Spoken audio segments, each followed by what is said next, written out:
Satisfação enorme estar nesse último dia do GD, estar com todos vocês, um público seleto, um público que está interessado no desenvolvimento e no futuro.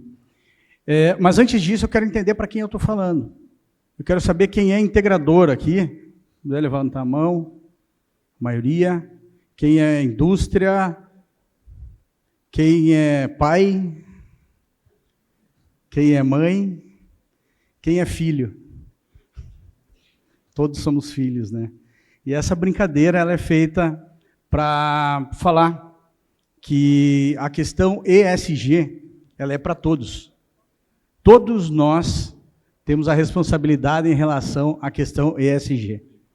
E muitas vezes nós temos algumas oportunidades que passaram pela nossa vida e que nós não estávamos prontos para receber aquilo.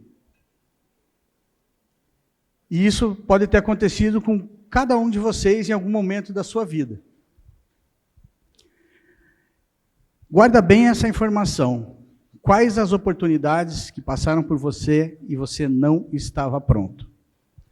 Mas antes disso, eu quero falar um pouco mais sobre o que é o ESG. E o ESG são as práticas, como o Francisco falou antes, ambientais, sociais e de governança. E isso, para mim, resume-se de uma forma muito simples. ESG, e o simples, hoje em dia as pessoas acabam banalizando, mas ele é muito importante. Porque o ESG, ele, para mim, é preservar o meio ambiente, cuidar das pessoas e ter transparência e gestão em tudo que nós fazemos. E isso acaba fazendo toda a diferença. São fatores que são cruciais hoje para que nós possamos estar sendo desenvolvidos através da questão do nosso planeta. E o ESG ele surgiu no ano de 2004, em uma publicação do Banco Mundial, e ele já nasceu destinado para a questão de recursos, para que nós possamos estar melhorando as condições de sobrevivência do nosso planeta. E quando nós falamos isso, e falamos em energia renovável, nós estamos falando muito da ODS número 7, produção de energia limpa. Não sei se todos estão familiarizados, mas a ONU ela tem 17 Objetivos de Desenvolvimento Sustentável, as ODS chamadas. E, dentre delas, nós temos aí muito recurso para ser aplicado para o desenvolvimento de cada uma delas.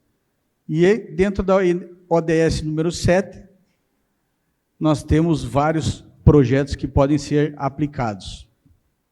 Então, a importância do ESG, ou ASG, né, abrasileirando o termo, ela acaba aumentando a questão da conscientização e a preocupação em relação a mudanças climáticas, a responsabilidade social, a responsabilidade de uma empresa. E isso impacta muito para vários fundos de investimento. Fundos de investimento esses que acabam fazendo com que os recursos sejam destinados para empresas e projetos que estejam ligados com tudo aquilo que traz benefícios para a humanidade. Há poucos dias atrás eu vi uma entrevista do Guilherme Benchimol, da XP, e ele estava falando que hoje a XP ela investe em atletas, ela investe em projetos que estão ligados a uma imagem positiva. Porque hoje o Brasil já não é mais o país do jeitinho. O Brasil é o país que precisa ser feito da maneira correta. E a gente acaba vendo isso em todas as ações que nós fazemos. Existem associações, existem diversas entidades privadas, multinacionais, que estão trazendo esse novo conceito para o Brasil.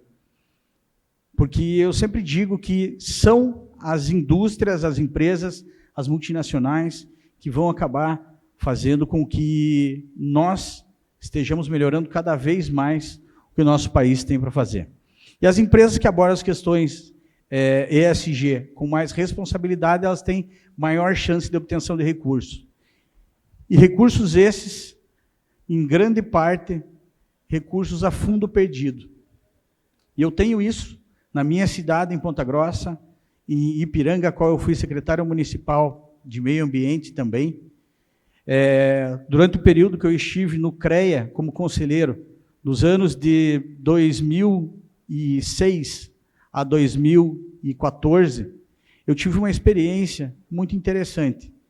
Uma experiência que me mostrou que é possível você fazer a captação de recursos, quando eu falava lá há 10 anos atrás, na criação de uma política nacional de sustentabilidade, ao qual eu fiquei em 30 dias, eu voei em todas as capitais do Brasil, apresentando esse projeto, para que fosse levado à frente em Brasília, e isso acabou tendo um resultado aí que não foi o esperado, mas acompanhamos aí outros projetos também, como o Código Florestal e outros códigos, e a Política Nacional de Saneamento Básico que existe no Brasil. Então, apesar de nós termos todo esse projeto, toda essa trajetória, e mais de 19 anos ligados à consultoria ambiental, já licenciamos diversos projetos dentro da área energética, dentro de diversas áreas, também como serralheria, indústria, o agro também, muita coisa. Nós vemos que os fundos de investimento eles têm um apetite muito forte pela questão da energia. E essa energia, ela acaba aí sendo muito lucrativa.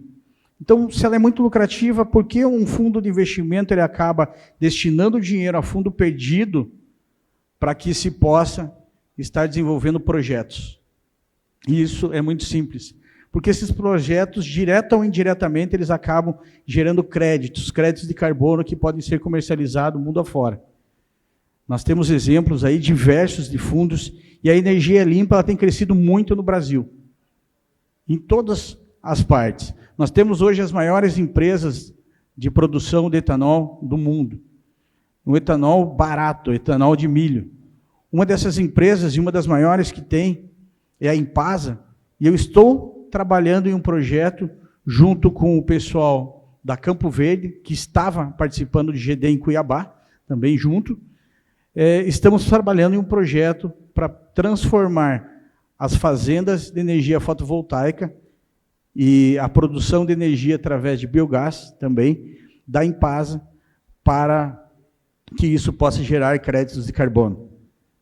Então, isso é uma realidade hoje, isso vem sendo estudado. Nós temos outros exemplos que eu vou estar citando daqui a pouco, mas falando principalmente dos desafios regulatórios.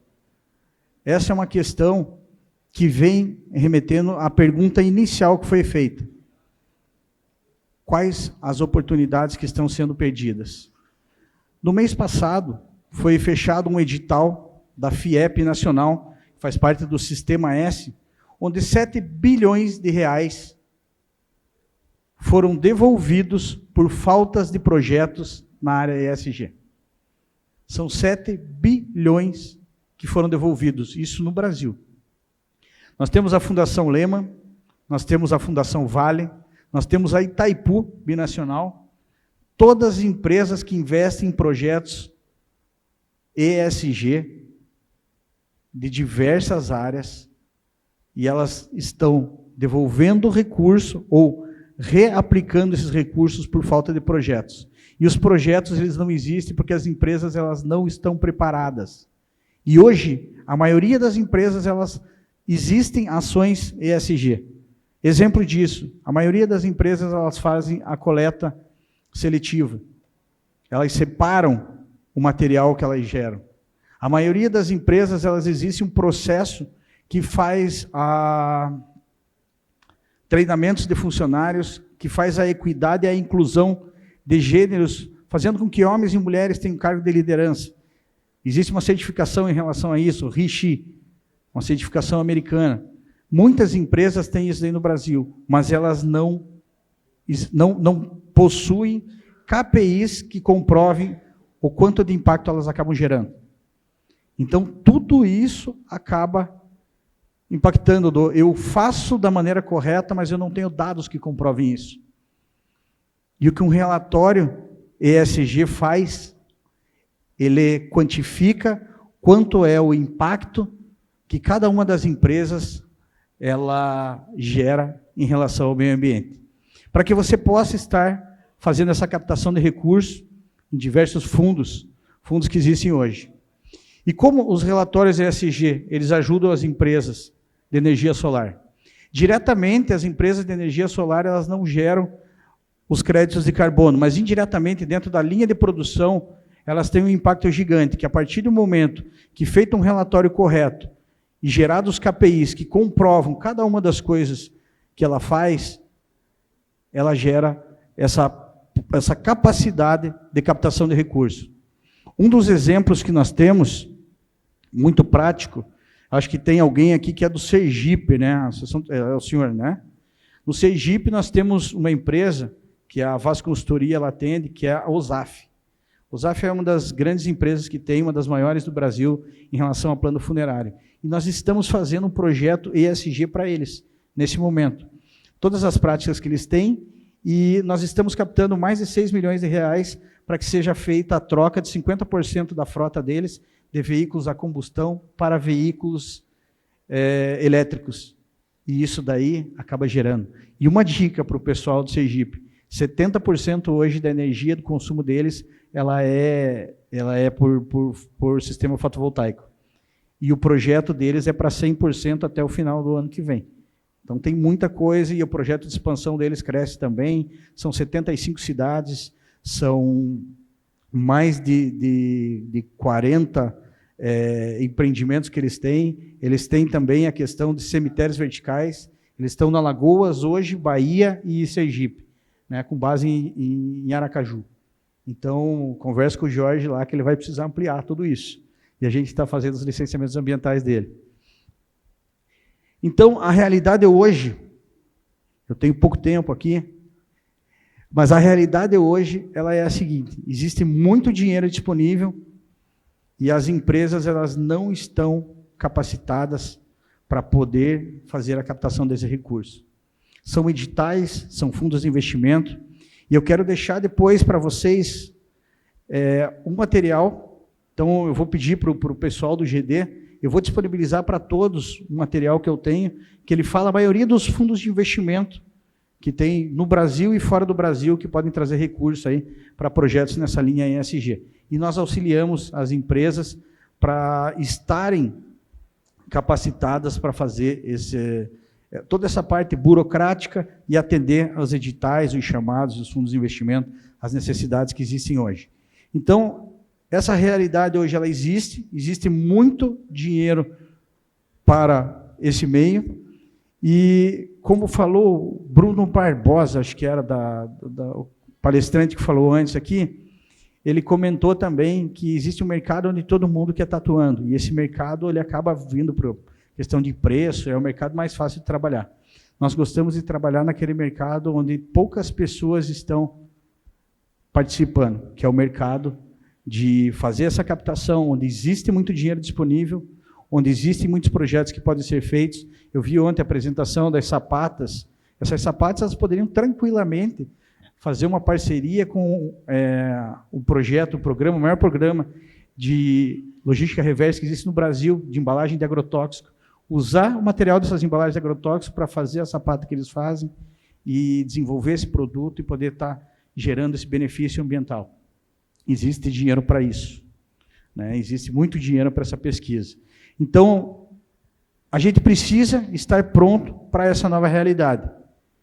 E a partir de agora, pela questão do conhecimento, seria interessante cada um de vocês olhar para a pessoa que está do seu lado e falar: eu nunca mais vou estar despreparado para as oportunidades, porque as oportunidades elas estão aí. Nós precisamos estar produzindo de forma limpa, de forma clara, e até mesmo grandes empresários que estão fazendo uma revolução e levando as pessoas para a Lua dizem: não há nenhuma necessidade de combustível fóssil. Isso pode ser feito com energia renovável. Não há necessidade de destruir o planeta para ter energia. E a questão fotovoltaica, ela representa muito tudo isso. Meu nome é Luiz Francisco Vaz. Vocês podem estar me acompanhando pelas redes sociais no @LuizFranciscoVaz1. E eu fico à disposição depois no cafezinho para a gente poder estar conversando mais, para a gente poder estar explanando aí sobre tudo que vem sendo feito dentro desse mundo ESG que cada vez cresce mais.